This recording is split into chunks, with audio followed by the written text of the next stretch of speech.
picked like blueberry, for example. It's like, if there's like blueberry, but then like, it's just like... Angela? Yes.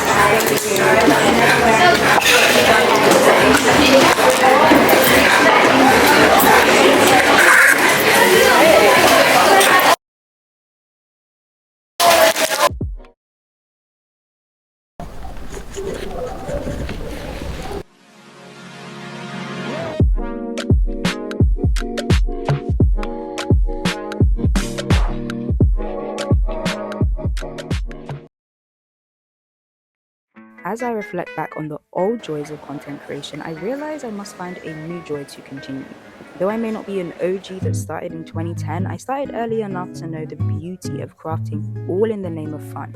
I grieve my own old joys of creating, not for review or fear of being compared because of my editing skills or the background I chose for my photo or the pose I did that wasn't good enough as hers.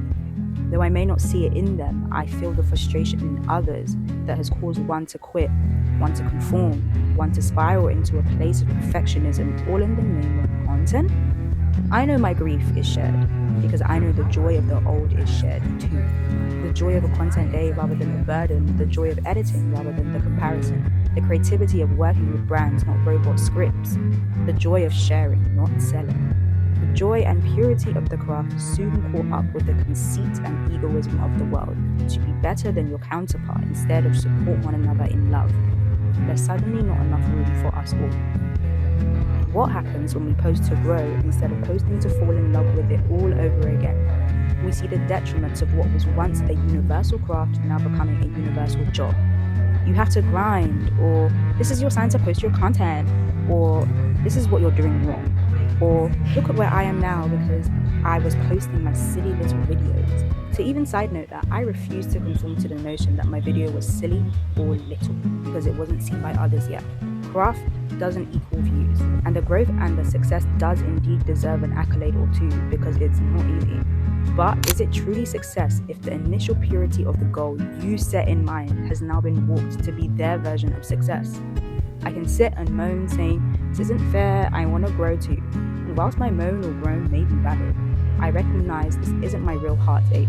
The same heart would ache so much more if I found myself viral for a craft that isn't really my heart's desire, but rather I became caged into to keep the views. Before you know it, you're doing what they want, editing what they need, doing their plan instead of God's.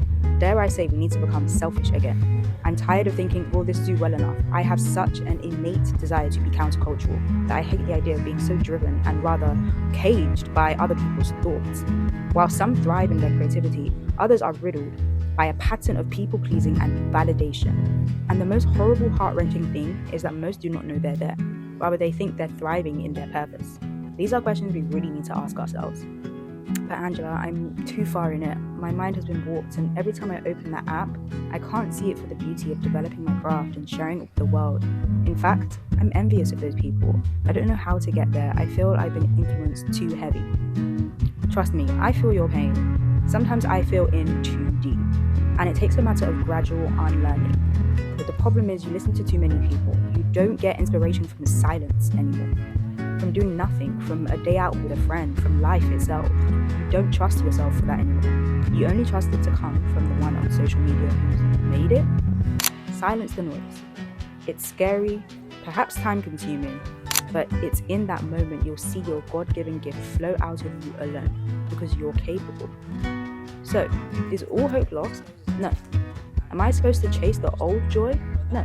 Don't look back.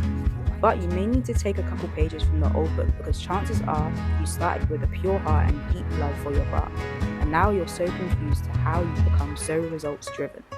And the truth is, the old joy may have felt so innocent, but truthfully now you've been exposed to too much to reclaim that. That's a lie, I'll explain that soon. But first, find your care again.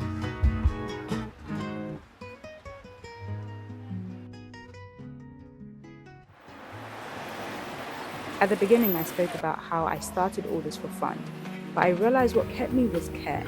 In fact, I tried to convince myself, I don't care, and the Lord laughs in my face, because it's not true. A whole lot of things can be fun, but if you were to go back and ask yourself, do you care? The number of things would decrease. So, new joy, better joy, can be found. Don't be disheartened by the exposure you've experienced, because in fact you've still accumulated a wealth of understanding, excellence, and probably a beautifully pruned identity in all that you've been through. Now, use that new joy and let everything you do, write, create, edit, and post, be for the audience of one.